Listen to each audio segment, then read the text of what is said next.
Well, hello everyone. Hello everyone. And welcome to a special episode, bonus. a spooktacular episode of the I Don't Like That podcast with our hostess with the mostest, Taya Valkyrie.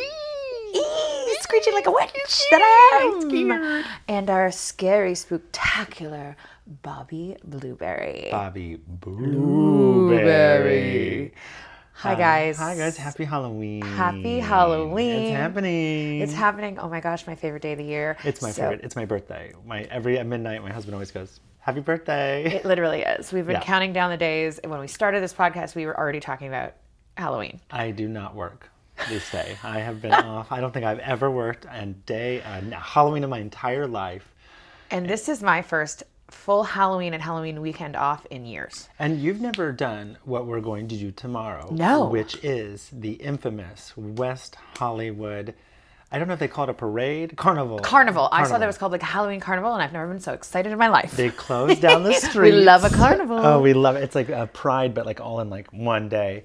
And they close down the streets from La Cienega to Doheny. Mm-hmm. And I live right there, like right before it starts. So everybody meets at my house, and then we go out into the chaos. I mean, people go all the costumes. You're going to be so excited. I know, and that's why I had to step up my game.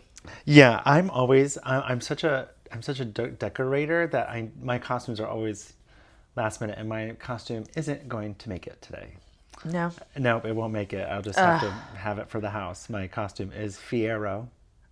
And I went with an expensive one. And it didn't come in time? No, but David won't be mad because he's in love with Fiero. And I'm like, this is for us. Make him wait. This is for us. Make him wait. I know. Also, I have 2 closets full of costumes. We could probably pull something And like, together. I don't have costumes. Like, my God. Literally, Bleach 10 today was telling me how he didn't really want to dress up, and I said, you can just dress as John. Literally. But there could be multiple Johns. You guys could all be dressed like Garcon John. John. Dress as you or John or Bleach or even me. Yeah, whatever you want. Literally, you could just put on, like, there's a thing Dave and I might go to tonight for a quick second by our house, and I'm like, I have a white tank, some white shorts, and some bunny ears, and I'm a bunny.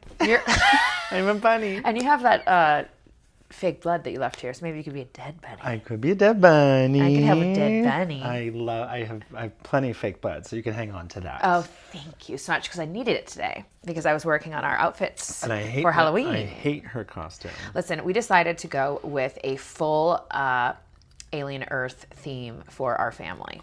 It's not that the problem is her costume is a bunch of fucking eyeballs. And if you've watched the TV show, you get it. It's so sick. So I am the eyeball alien queen mother. Mm-hmm. John is the astronaut that found me on my planet. Mm-hmm. And if you've watched the show or you haven't, spoiler alert, the eyeball alien infests a sheep at one point. So the dogs are being alien infested sheep. Ew. But you also get to do something very exciting tomorrow, and that is pass out candy, which is, as an adult, is kind of fun. Yes. So we will be handing out candy because my neighborhood is a huge trick-or-treating neighborhood. It literally looks like something you would see in a movie. It is. This looks like kids going place to place, and the killer's over there in the bushes just lurking. Well, we can't wait to scare them all with my alien eyeball queen outfit. And scare you. I hate that I have to look at her all night tomorrow night. It's going to be so good, though. Just wait. Just wait. I don't. I've seen it. I hate it. It's so gross. Like me dressing up as a giant tooth or something. Oh, my God. Well, let's get started on this little bonus episode. So as you know, we're recording this the night before Halloween, which is called Devil's Night. Yes, we love Devil's Night. Does anyone know what that means? I just know from American Horror Story lore that with that show that all the ghosts were able to come to the hotel and have a dinner party on Devil's Night. Yes. So I didn't really know the history of it. I only knew certain, fun facts through pop culture and TV and film and stuff. So I did a little deep dive because I thought it was very interesting. So Devil's Night traces back to the 19th century in Britain and Ireland, and it was Mischief Night. Love that. Or Cabbage Night. Cabbage? It was a pre-Halloween tradition of harmless pranks. Cute. Right? Fearful pranks ensue. Like trick or treat, all that kind of stuff. But this is before that. Moving wagons, soaping windows, tossing cabbages at doors. It's giving Ireland. Oh my God. No wonder, like, we got all this cabbage from harvest. Oh. What do we do? I know. Throw it at people. Is it Cabbage. moldy or do we do it fresh? It depends on the family finances. Okay, true. When immigrants brought these customs to North America, the mischief followed. Evolving over time, it became known as Devil's Night. Most infamous in the Midwest, and the northeastern United States. The name Devil's Night actually became popular in Detroit in the 1930s. Can you believe it? Went back all the way. And also, if you've ever seen those costumes from those times. Oh, the scariest. So horrendous. They're unintentionally. They're all You just would hate homemade. it. Yes, but you would hate it. But it's like homemade shit. Like homemade costumes can be masks and also in mass. Yes, masks in mass that are homemade is horrifying. And also, they were like, they were paper mache and stuff. Like it was like. Wait, can I ask a question though? Yes. What is up with these Halloween costumes being like the shittiest material? Well, that's why you don't buy the store-bought ones. No, but here's the thing: like even those store-bought ones, like you can get you can get fast fashion from Forever 21 or H&M, and those shirts are like $9. Why does this costume that costs $60 have to feel like polyester, scratchy? I feel like Halloween is actually invented by big polyester. Because they were like, we have all this fabric, and what do we do with it? I know, print Toy Story Woody characters on it. Well, remember back in the day when the masks, like at a Walmart or whatever, a Target for the kids was like, they were really just those plastic. Yes, plasticky, like they could snap. Horrible. Yeah, horrible. Horrible. I was the kid, and we'll talk about costumes later on in this episode, but I was the kid that refused. I would not be caught dead in the polyester. Oh, no. I don't think I've disgusting plastic Barbie costume. I don't think I've ever done a polyester. Zellers. That's a Canadian reference, but. Yeah, well, wow. I don't think I've ever done it. I think I've always. Last year I really liked this. Last minute we decided to go out weekend before Halloween, and I had a Thor cape, a Thor hammer, and a Drew Barrymore sweater from Scream and a wig, and I went as Drew Barry Thor. You would. And everyone's like, what the fuck? And I'm like, it's clever. That's very much on theme with all those memes that are like, I hate gay Halloween. Yes. Because what do you mean you're the stick that Gladys breaks in? What do you mean you're the earring from Xenon, girl from the 21st century? Yeah. Like the most ridiculous. That is you. Yeah. That's you. What do you mean you're Drew Barry Thor? Yeah, I said it. So right now I'm dressed in all tan, by the way, and I have a Casablanca hat on, and I am like the desert. That's my costume right now. You're a piece of sand by Palm Springs in the summer. So Devil's Night became popular in Detroit in the 1930s, where mischievous pranks began to escalate. It would be Detroit. What started as small acts of vandalism, like egging houses, the traditional stuff, breaking windows, toilet papering, upgrade trees. From cabbage. Yeah, upgrade from cabbage and, vegetables, turned destructive in the 70s and 80s. Cool. Because destruction. Cool. And widespread arson and fires broke out across the city on October 30th. Okay, good to know. Like, why are we lighting things on fire? I don't get it. I know. Like, I understand, like, the mischievous, like, pranks and the eggs and the... Yeah. And even that, like, especially if you threw eggs at someone's house in Southern California, in LA right now with how hot it's been. They cook. Crusty. Like, you're going to be scrambled eggs. You're going to be dealing with, like, scraping crusty egg off your house. Like, that's gross already. But fire? The fire thing is... a little bit much. It's just like a little permanent. Yeah. So these events darkened the holiday spirit, forcing communities to respond with Angels Night, which I think is... Gay. Corny. That's what I meant to say. Corny. Angels Night. When's Angels Night? It's the same night, but Angels Night is the people that walk around and being Debbie Downer and patrolling the neighborhood and making sure nothing bad happens. Tattletale City. I'm sorry, but also I'm just like these people on social media who are like, I am too Christian to. My neighbors have a pumpkin, and I'm like, yes, the videos where people are like literally filming some neighborhoods or whatever and being like, the devil lives there. Yeah, my God. And also, and then like the Karen is like, and where do they store all of it? Oh my God, these are these kids. It's not your problem. It's like when we grew up, we weren't allowed to have McDonald's. So there was a point when I got a car and moved out of the house and I went to McDonald's too much. Those kids who are depraved, of Halloween are going to Turn into people like me, even though I was not Yeah, well, those kids are going to turn into streetwalkers. Oh my God. So like I mentioned before, I see the correlation between the trick-or-treating, right? Yes. But the connection to trick-or-treating, the two share roots in youthful mischief and celebration, but they're fundamentally different in tone.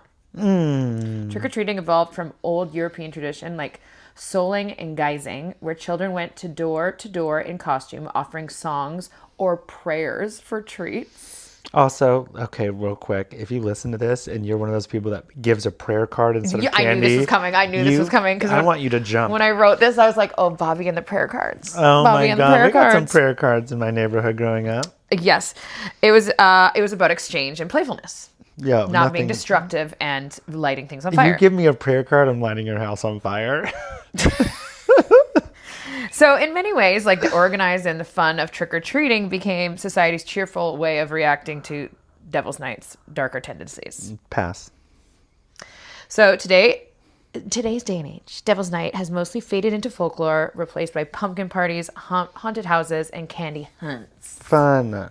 That's fun. No arson. No arson, no prayer cards. Yet the legend lingers as a reminder and no cabbage. that Halloween has always danced on the edge between mischief and magic. I love it. So everyone, be mischievous, be magical. And don't light the black flame candle. And also don't light fires. Don't light any fire but the black flame candle. Tonight is the night that well, actually, we would light the black flame candle, except I think you have to be a virgin. Well, fuck. Well, shit. We got to get a virgin to light the black flame candle. Do we know any?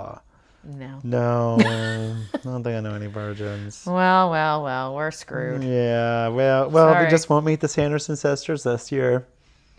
That's fine. Next life.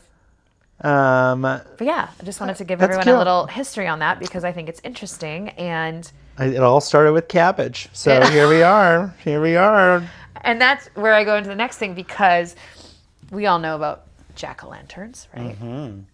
And you've also, along with those pictures of the creepy people in their costumes from 1 million years ago, have seen the original looks of what a jack-o'-lantern looked like. Don't Google it. Even our friend of the pod, Laura Booth, actually has a photo of her as a kid with a cucumber. I'm not. You're not experiencing audio issues right here. What you're experiencing is me being speechless. Yes, she's holding a cucumber with a jack-o'-lantern face in it. Or a squash or something. I will get her to send it to me so I can show it to you. Let's go to commercial break. Please hold while Please hold while Bobby goes into the bathroom and just stares in the mirror. Because I don't know what to do with that. A fucking cucumber jack-o'-lantern? Yep. Fucking shit. Yep. Oh, shit. Okay. And I mean... Okay. Yeah. So... Where does this come from? Yeah. Help me. Go. But obviously, we all remember jack-o'-lanterns and carving pumpkins being a big deal. I know that in Canada, we actually did it, a week before Halloween. Yeah. Here, there's no fucking way. You would have a slop jalop. They cook. You have a pumpkin pie. I see people posting their little jack-o'-lantern parties on October 10th, and I'm like, you're an idiot. You're stupid. Unless you're going for melt. If you're going for... trash melt. Slime. Pumpkin slime. Yeah.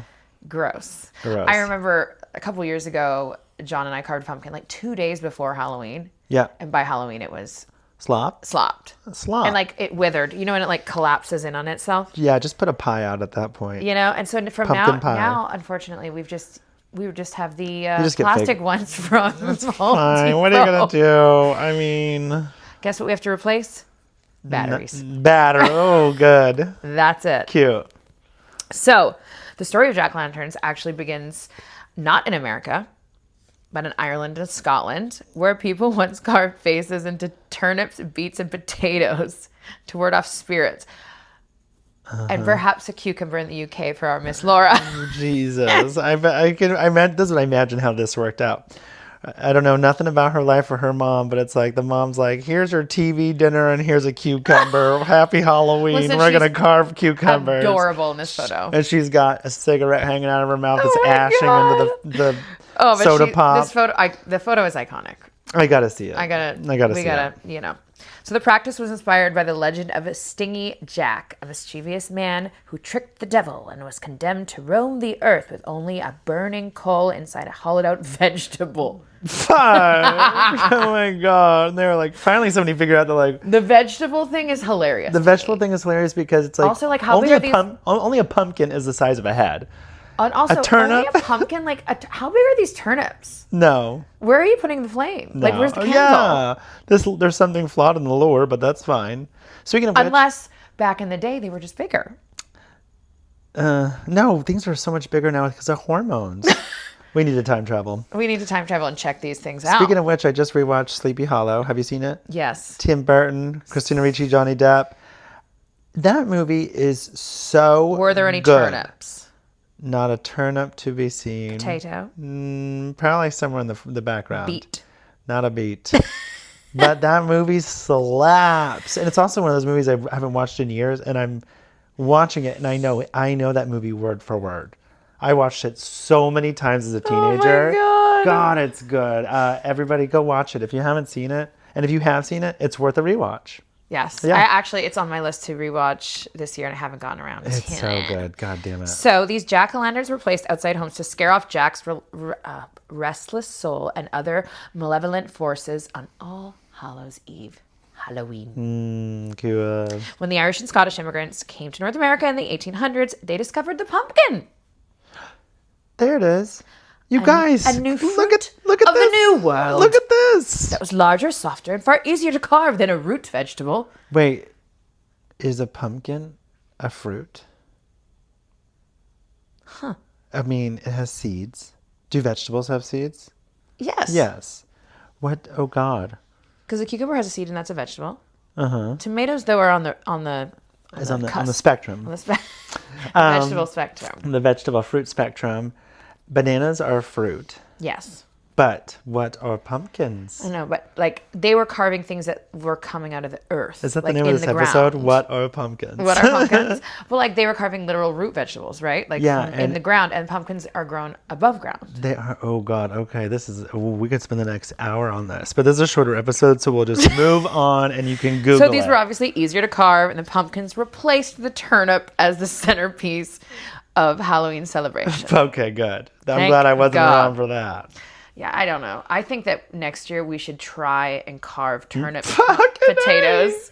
We should do it. We'll invite everybody over for a We'll get Laura. carving party, and then we'll just have turnips. And we'll have Laura teach us And Laura her will be ways. like, She'll be the leader, the teacher of this go, gather of the round. root vegetable carving. Gather round, everybody. We're going to take the cucumber. So by the late 19th and 20th century, jack-o'-lanterns became both festive and artistic, reflecting the growing American fascination with Halloween as a holiday of imagination rather than superstition. So it was evolving from just being like ghosts and everyone's scared of things to being about magic and fun and Cute. creating, costumes and things like that. Everyone started having, pumpkin carving contests, parades, harvest festivals. In the 20th century, the image of the glowing orange pumpkin spread through media. Why did you pose like that? You guys couldn't see my pose. And right now I'm also going to do a tip of the hat. Tip of the hat to spreading through media. So yes, you would see it now, in Disney cartoons and Hollywood films. Okay. Solidifying its status as a symbol of spooky season. Cool. Today, Halloween pumpkins have evolved beyond tradition. It's a canvas for creativity, which is why you see people now find all different ways of carving pumpkins. Yeah, we've gotten clever. I also want to know your take on this. Traditionally, we cut out the top, right? Uh-huh. And the stem is like the hat. Yes. Now people are carving out the bottom. Yes. What do you think is more efficient? I don't. Here at the I Don't Like That podcast, this is the debate. I consider myself a progressive. So any creativity, I like that people are still finding creative ways to do different things with pumpkins. Yes. I am a traditionalist. Yes. I would just carve the hat. I Carve like the hat. You like the hat. I like the hat. I like the hat a lot. I don't mind it. I just. And you love a hat. I mean, I love a hat. We love a hat. I just love that we're still finding new ways in the year of our Lord 2025 to be creative with our back the pumpkins. pumpkin. I Turn down the turnip. I like it. I like. And be artistic. I don't like the pregnant ones. The ones where somebody like they carve the pumpkin like it's a woman giving birth. Oh, I don't like that. Or the puking ones. Have you seen those? The ones? puking ones, I don't like that. But hey, points for being creative with the guts. I love seeing kids, like my nieces and nephews. I love, my sister sends me one every time it's their first time. My nephew River this year, he's like touching the guts for the first time. Ew. And it's just so cute. Did you ever, save the seeds and roast the seeds? Of course, yes. I love it. See, I never was into that. Oh, we did it. I think I did. I'm kind of like, I'm also a one and doneer. I did it one year and I was like, okay. I get it. Never did it again. But I think Seeds. they're good. All right. But I haven't had a pumpkin seed in a long time. But I do love pumpkin pie. Yeah. So now, we've gotten more creative, more interesting. People carve intricate designs, paint glamorous designs on them and gourds and different types of things and add LED lights instead of candles. And it's become a tool to frighten away spirits, has transformed into a glowing emblem of community artistry and celebration. Cute. So it's connecting the ancient myths and the ancient stories with the present time of today and modern festivity. Love that. That's cute. You guys got a little history of both. I love that. That's cute. Right? You know what I learned? And I knew about the root vegetable thing. I knew about that. But then I went deep into it. And also I just didn't realize that it went back so far. Mm-hmm. I think was my biggest surprise. Yeah. I really love a potato. I almost feel like I thought it would go back further because I'm thinking Ichabod Crane, but to be realistic, that's not very accurate to the time. Yeah. They didn't have pumpkins during the Salem witch trials or the turn of the 19th century. Like, that's not accurate, Ichabod Crane. Get with the times here. We're going to need these to be historically accurate. I also just learned something about ghosts and why the white sheet has become synonymous with ghosts. Oh, tell us. And it's really, I wish I had it like written down, but I just learned about this, is that it started from really like Hollywood films and portraying ghosts. And the way they used to bury people, that it just kind of became the easiest way to interpret a ghost through media with a white sheet. Because they didn't have special effects and VFX and things like that. Yes, so that's kind of how it became. Oh, that's cute. Ghosts are now like the white sheet. The white sheet is the holes cut out. Yeah. Yeah. Love it. So what is your fondest Halloween memory as a kid? Actually, before you ask that, can I ask you? Okay. Let's say we're ghosts. Okay. What would be your dream your forever outfit? Oh. If you die, you died. I think about this all the time because that people say that if you die, you're in your forever outfit. You're in a forever outfit, and which is why you should never leave the house looking like in shambles. Yeah. Because what if you left to walk your dog in your pajamas with your glasses on and like half a slipper, and that's your forever outfit. I would be mortified. No, of course. I'd be so mad. Actually, love this. One year I had a friend of mine who's a makeup artist and painted incredible like zombie dead thing on my face, and like before we left the house, someone's like, "How did you die?" And I was like, "Oh, I didn't think about this." And so then what we ended up doing was I put on a white robe that I didn't really need, and I had blood coming out of my mouth and onto the robe. And then I went to the party, and like some people got it. They're like, "Oh, you just died at home." You died at home. And so in most elaborate makeup, and then my outfit is just at home. At home. See, I think that I would want my forever outfit to be like one of my Taya Valkyrie in her real life outfits. Sure. Which is like fabulous. A fur coat, statement. A cat suit, like a furry boot, very glamorous, like so that everyone's like, "Oh my God, did you see that ghost?" And they're like, "Which one?" The glamorous one. The fabulous one. The glamour ghost. I want to be the glamour ghost. Just be hope that your roots are filled in. Yeah. And your hair that you My don't hair has have to be roots. fresh. Your hair has to be fresh. The hair is fresh. I am just forever searching for my Pomeranian. You know what I mean? As sad as that is. I'm forever trying to drive everyone's convertible. Like, I'm like, guys, I think someone take me to the mall. I want to go to Rodeo. I'd want something with a lot of pockets. I'm thinking practical. Also because you'd be a prankster. I'd be a prankster. I need pockets. I would steal everyone's credit cards and go shopping. Have you ever seen that show, The Ghosts on Paramount? I have watched a couple episodes. It's cute. But there's that one guy who died without his pants on, so he's forever just pantsless. And I'm like, I just can't imagine what that's like on set. That this guy always has to... His dick out. He's like, just test it. Every shot has to make sure like your underwear is not showing or like your...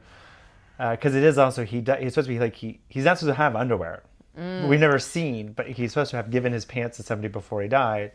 So he's pantsless. And you know what? Maybe that's my choice. You'd be a funny... A suit top. Look like I'm ready for business. Maybe the high socks. And then the high socks, yes. With Dress shoes? With the little strap. Yes. Yes, cute. I'm into that. Okay. Okay, so favorite. So that was, I wanted to ask your forever ghost. And of course it has to be a Taya Fabulous. And me, I'm like pockets and no pants. It checks out. Very practical. It also just checks out. Because also, like the glamour ghost and the guy with no pants. Hello, yeah, we're right here. People will remember us. You can't see us. Hello. I'd be like moving everyone's makeup around. Oh yeah, I'd be using their makeup. Yeah. That's what I'd write on mirrors to communicate. Cute. Good Love idea. it. Yeah. Super into it. I would just pit pocket. I mean, it's not going to happen for like 400 or 500 years because I'm I'm a vampire. But you're in forever unless you get slayed by a slayer. The Slayers are my friends. There was a great Buffy episode, the first Halloween one, where everybody turns into their costumes. And I just love that shit. Oh, that's cute. Yeah, so... Very cute. After that, like every Halloween episode after that, people dressed up like military, like they dressed badass. Mm-hmm. One, somebody dressed up, they had a name to it that says, "Hello, my name is God." And they're like, well, God damn it, if we turn into our costumes... I'm God. He's God. So yeah, maybe favorite... Okay, so I'll tell you like... a Halloween... Little Halloween stories before we finish Halloween off lore. the Spooktacular. There was a year, I must have been 5 or 6, and I was dressed as like a farmer, I think, or like a little cowboy or something, a little overalls. Of course. Adorable. Potatoes. And I was... potatoes. Corn. I was so... corn. I was corn. so excited. Shucka corn. Shucka corn. But I was so excited, of course, because it's Halloween. And I run down the street. I'm just like, it cannot be contained. And I slipped and fell on gravel and hit my head on someone's muffler. And so I hit my head on the muffler, and then I had to wear a Band-Aid for that. But it also kind of completed the costume. I was going to say, you're like a little bloody Band-Aid, like you got hurt in the field. I got hurt in the field. But the thing While is, you were shoveling cattle. While I was shoveling cattle. There's a lot of throwbacks happening right now in this episode. But I have a scar on my forehead. Oh. And it's from Halloween night. And that might explain things when I was a little kid. You got bunked on the head. A little lore of my scar. The scar of my forehead is from Halloween. So I have a scar on my eyebrow, but it was from me actually just dancing and spinning in circles and then falling on my face and hitting the corner of Okay, well, table. if this is not Halloween, then... It was not Halloween. Save the story. So my... So my story is, like I said earlier in the episode, I would refuse to wear the store-bought stuff. And my mom was a really good sewer because she would make all my ballet costumes and everything. So I just knew that I could basically be whatever I wanted. And I would plan this out forever ahead of time. I also hated that, like, I would look at the weather every year for Halloween because sometimes it would get cold in October. It was never snowing, obviously. It's nothing is worse than when the kids have the costumes, they have to wear a jacket over it. And I would get so mad. I would have gone out there and froze my ass off as a 6-year-old just so people could see my outfit. I mean, it checks. That's the worst. But it also checks out. Talking about that. Yeah. My sister and I were like, she goes, it's going to be cold and the kids are going to have to wear jackets over their costumes. That's why we live here in Southern California. Exactly. Yep. So I would always get pissed about that. And there was one year, because my mom was a huge Star Trek nerd. Oh, boy. Mm-hmm. And I watched Star Trek growing up. And if everyone remembers Star Trek Deep Space Nine, anybody? I know the Call name. back. Mm-hmm. There was a character on the show named Major Kira Nerys. And it was the first time since, like, The Dark Crystal that I'd seen a character in a movie or a TV show with my name. Okay, yeah. And so I was like, well, I have to be her for Oh, my Halloween. God. Well, of course. And I made my mom make me a full Star Trek one-piece, like those pantsuit things. Uh-huh. And my mom to this day says that was the hardest thing she's ever had to sew for me because it was Really? super geometrical. And so it was like a million different pattern pieces to make the like shapes that were on the Deep Space Nine uniform. Wow. And she had to make me, because Kira had like a little ear cuff and like all this stuff, and I wore it to school, and I had a little like communicator thing that made noise and everything. Oh, I was lit. It was great. That makes me think of like one of my Committed. fondest memories is getting to wear your costume To school. to school. And if Halloween didn't fall on a school day, Oh no, I Lame. know it was, but we still had a Halloween party. I felt like even if it was the weekend, like if it was on Sunday, we got to have our Friday Halloween party. But I think that's a very fun memory is yes, Halloween totally. school parties. Yep. So Well, that was like one of my and, favorite things. And my mom to this day is just like, you little bitch. oh my God, yeah. Lorraine sweating and sewing this goddamn Star Trek outfit. But also, I blame you, Lorraine. I watched the show because of you. It's true, and her name was Kira. And I had to be her. Well, I probably had one of the most problematic costumes that could not fly today. But you've seen Kill Bill? Yes. Kill Bill Volume 2? Yes. With Pai Mei? Uh-huh. The guy who trained her. I made... Marissa, my bestie, she was Elle, Daryl Hannah's character with the nurse and the eye patch. Yes. I was Pai Mei. I mean, it's not like I did blackface or did any kind of... All I did was I made a costume and wore a wig. Mm-hmm. It's not like I can make myself look like a, 150-year-old Asian man or however old he is. He's supposed to be kind of infinite or whatever. Mm-hmm. But I don't think I could wear that today. But I won the costume contest at work. Well, it was cute. There's that. I know. It was cute. I think it's okay. And also, like, a costume is a costume. As long as you're not... In my opinion, like, you're not... I think you're allowed to dress as anybody as long as you're not appropriating... Like, doing, first of all, like, any kind of tonal change of makeup. I agree. Any sort of makeup that is offensive, yeah. honestly. Like, but if a gay guy... If I wanted to dress as Beyonce or if somebody who's not white wants to dress as Lady Gaga, like, you can do it just as long as you're doing... As yourself. Yes. And I think 100%. That's absolutely acceptable. We approve of that as long as you're not doing some, just generic, racial, offensive, gross term. Culturally but also inappropriate. But, like, it's like my niece who is... a white and Mexican, and she's a K-pop demon hunter. Yeah, I mean, this year is going to be full of K-pop demon hunters, and she looked so cute. She had the purple hair, and yes, it's like you're also just being a character. You're just being a character, fun, but you're still yourself, and you look like yourself. She looks like herself, and if you're allowed to be inspired and excited by what you are, especially as kids, like. Listen, as adults, we're still doing it. We're still doing it. I love it. Halloween's my favorite. I can't believe it's over. This isn't, it's not over, okay? I know you're listening to this episode of the pod, and you probably didn't listen today on Halloween, but it is not over for us. We are just getting started. And I will say this, as we finish this episode, I had so much fun learning about all these spooky things with you over the last 5-6 weeks. We really committed this. We did. This has been a lot. I was going to say this year, as if we'd done this before. But I'm very excited for next year. And I also think that, like, everyone should sprinkle a little spookiness throughout the entire year. Which we do. We do. There are some things, some skulls are year round. Yeah, okay? That's it. And I have had a lot of fun. We did a lot of learning. We did trips to the Queen haunted ships, and we went to where the Black Dahlia had her last drink. Cocktail, yes. And there's so much more things to do next year. We have more topics already in mind. Yeah. We got haunted hayrides we didn't do. Halloween Horror Nights. I got it. There you go. I got it finally on the last episode of October. Halloween Horror Nights. And thanks for coming along with us, you guys. Yes, everyone be safe out there. Happy Halloween. Watch out for lots of kids running in the streets as of early. I'm sure they'll be trick-or-treating, 4 or 5 p.m. And just be safe, have fun, stay positive. Oh, and lastly, we'll leave you on this note. You guys, it's daylight savings on Saturday. Don't forget to turn your clocks back. Yes. It's going to be darker outside. It's going to be darker. Ugh. I know, but you guys, heard it here. It's okay.